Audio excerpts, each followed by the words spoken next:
Hello everyone, and today is October 29, 2022. Andito ako sa Immigration Department. Website yan, nasa website. Mag-online booking po ako guys. Paano nga ba mag-online booking guys? Paano nga ba yung online booking? Ang online bookings po guys, para hindi mo na kailangang pumila pa doon sa immigration. Pagpunta mo doon, pag naka-online booking ka, pagpunta mo doon, sabihin mo lang sa counter na meron kang booking nga ganitong oras. So, ayun, bigyan ko lang ng number tapos tatawagan nila yon. Basta madali lang siya. Less than an hour or an hour magkaroon ka na ng visa. Hindi mo pagpunta mo doon, parang nag-pick up ka lang, may kailangan ka lang i-check lang nila yung documents mo. Syempre, dalhin mo yung documents mo, guys. So, pag nag-apply pala akong online booking, guys, pwede kang pumunta sa website ng immigration. Hanapin mo doon kung anong applyan mo, contract renewal, or yung hanapin mo doon yung about sa domestic helper, kung anong kailangan mo. So, itatype mo lang. So, ako guys, direkta na akong pumunta ng Google at dyan tina-type ko kung ano yung kailangan ko. So, ayan, ang gagawin ko ay mag-book ako ng appointment for extension of stay. Extension of stay, yun yung meron kasi yung halimbawa, bigyan ka, pag nag-renew ka ng kontrata, bigyan ka ng 1 year na visa. Before na mag-end yung 1 year visa mo, kailangan mong umuwi. Dahil ay pandemic ngayon, so mahirap umuwi kasi kailangan mo mag-apply ng extension of visa. So ayan, kung gusto mo nang pumunta ng immigration, punta ka lang doon. Pero kailangan mo atang mag-line up. Or kung gusto mong mag-drop in, so i-drop mo lang yung mga documents doon. So ako kasi sanay na akong mag-book appointment online. So ayan. So meron din yung online application for extension of stay. Yun, ito naman, yun yung isesend mo yung mga documents online. Hindi ko ito ginawa kasi mahirapan ako kasi cellphone lang yung gamit ko. May ano kasi yung nakalagay kasi doon ng size nung document na i-send mo kasi kailangan din clear yon, mabasa nila. So takot ako baka magka-problema, or kung minsan yung mga employer nyo naman ay tumutulong, so pwede na kayong mag-ask ng help, or pwede yung employer na yung maggagawa nito. Ako lang lahat, hindi kasi sila kasi busy, so ako lang talaga. So ang para sa akin mas madali yung ang akin naganda rin itong online kasi di mo na kailangan pumunta yung kinaganda lang nitong online application, di mo na kailangan pumunta ng immigration. So, isesend na lang nila sa'yo yung inyong visa. Kailangan mo lang magbayad doon sa 7-Eleven ata or sa post office. So, sa akin kasi, ito yung book. So, ang ginawa ko, naggagal lang ako, tinype ko lang dyan, online booking for extension of visa. So, yan ang ginagawa ko. Ayan. I-click natin yan. Book appointment. So, ayan na. Ayan. So, ito yon. So, scroll down natin yan. So, yan. Basahin nyo yung mabuti. Application to submitted to the immigration by persons admitted under the following. So, basahin nyo lang yan. So, ayan. May contract renewal. Complete the remaining period of current contract. So, yun yung sa akin. I-complete ko lang yung remaining period kasi meron pa akong 1 year na contract sa contract ko. So, kailangan ko lang ng visa. So, yan ang i-ano ko. So, yan. Ayan. I-scroll down natin. So, ayan. Nakita nyo yan. Online appointment booking. So, ito, yung kulay green na yan. Yan o. Online appointment booking for applying extension of stay. So, i-click natin yan.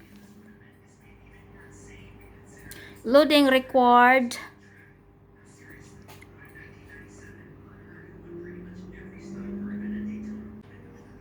Ayan na siya. So, ayan. So, ito, kailangan, yan, ilapit ko yan. So, ayan, basahin nyo yan. Submitted to the headquarters of the immigration. So, kailangan mong pumunta personally.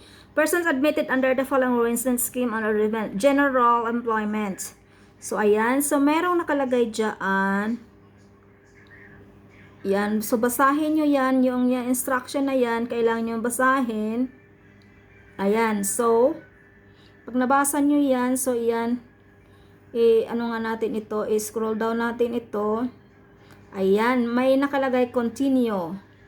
So, nakita nyo yan? Continue. I-continue nyo lang yan. Ganyan. So, after that, may nakalagay yun.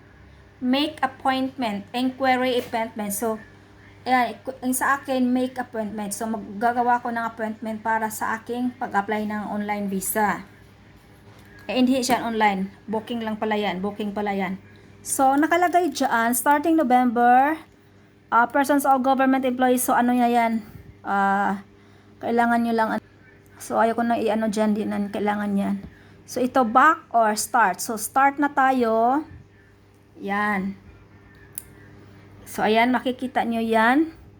So, basahin nyo yung copyright notice. Copyright notice. Wala yan. Basahin nyo lang yan. So, pag nabasa nyo na yan lahat, ito. Yan. Pag nabasa nyo yan, ito na to. Declaration. So, I have read and agreed to the above copyright notice, above privacy. So, i-click nyo lang yung box na yan. Pag na-click nyo yan, start again. Click nyo yung start. So, meron nakalagay dyan. Paglagay nyo dyan, nakalagay dyan, please select your current status in Hong Kong and provide the required information to continue the appointment. Booking. So, meron ka pagpipilian, employment. Yan. Yan yung pagpipilian mo. Employment, student, resident, foreign domestic helper. So, dahil ako ay domestic helper dito sa Hong Kong, so, yun yung aking i-click. Ayan. So, yan. Na-click ko na yan. And then, please select. So, may isi-select ka dito. Yan. So, select mo yan with same employer, with new employer. So, ang nakalagay dyan, of course, same employer. Same employer siya. Click mo yung same employer. And then, continue na naman tayo dito. So, diyan, continue na naman tayo. So, ang nakalagay na naman dyan, input appointment details. Ayan. So, type of application. I-select mo yan. So, meron ka pa pipilian dyan. Contract renewal. Complete the remainder period of the current contract. Mutual agreement for extension of current contract for 1 month. So, kasi pag natapos na yung kontrata niyo, meron kayong agreement ng employer no na mag-extend ka muna ng 1 month. So, mag-a-apply ka rin ng 1 month visa. Pero yung sa akin kasi iba rin yun. Yung i-complete ko lang yung remainder period of current contract. So, meron pa naman akong contract. So, magkukuha lang ako ng visa doon sa remaining na 1 year. Ayan. So, i-click ko yung complete the remainder period of the current contract. Ganyan. So, ibaba natin yan. Scroll down natin. So, dito guys, merong application reference number of latest visa. So, alam mo yung doon sa passport niyo, meron doon sa yung parang reference number doon sa yung visa nyo, yung visa nyo, meron doon number na basta yun, paano ba? Hindi ko na ipakita yon. Nasa passport yon, nasa visa nyo yun, makikita nyo yon. Yung number na yon, nasa taas. And then after that, pag na-fill upan nyo yan, so meron naman instruction guys, basahin nyo na lang. Ayan, yung lagay nyo yung birthday nyo, yung day, yung month, and year. And then, yung current limit of stay. So, yung current limit of stay, like for sa akin, November 21. So, yung day. So, ilagay ko dyan, November 21. And then, month, November. And then, year, 2021. Kasi this year yun, November, matatapos yung visa ko. Ngayong November 21. And then after that, mayroon yung date of termination of contract. So yung contract ko kasi guys, mag-end siya next year, November 21. 2022. So, yun ilagay nyo dyan. Siya, nakikita nyo guys. Ayan.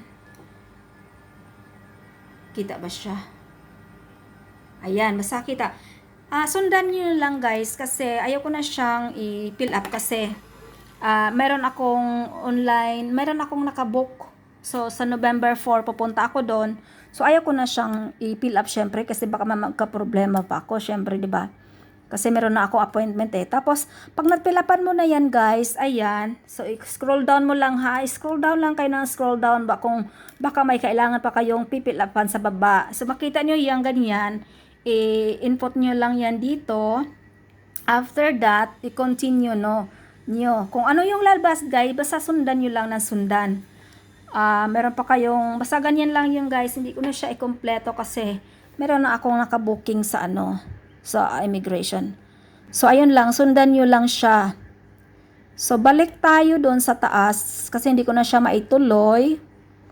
After nito guys, i-continue mo lang kung ano yung nakikita nyo, basahin nyo. Basta ang alam ko ang kasunod niyan is yung maglagay ka ng date, mamili ka kung anong date, anong araw, ganon. At then, kung saang lugar ang gusto mo, kung saan ka malapit sa inyo. Katulad ko sa Photan, malapit ako sa Photan. So, Photan yung pinipili ko. So, after parang yun na lang ata, kailangan mo rin, kung gusto mong may reminder, remind ka nila 2 days before yung schedule mo. So, ayun, ganun lang guys, madali lang talaga siya. Sundan mo lang, basahin mo lang. So, hanggang dito na lang guys. Thank you for watching. Pasensya na po.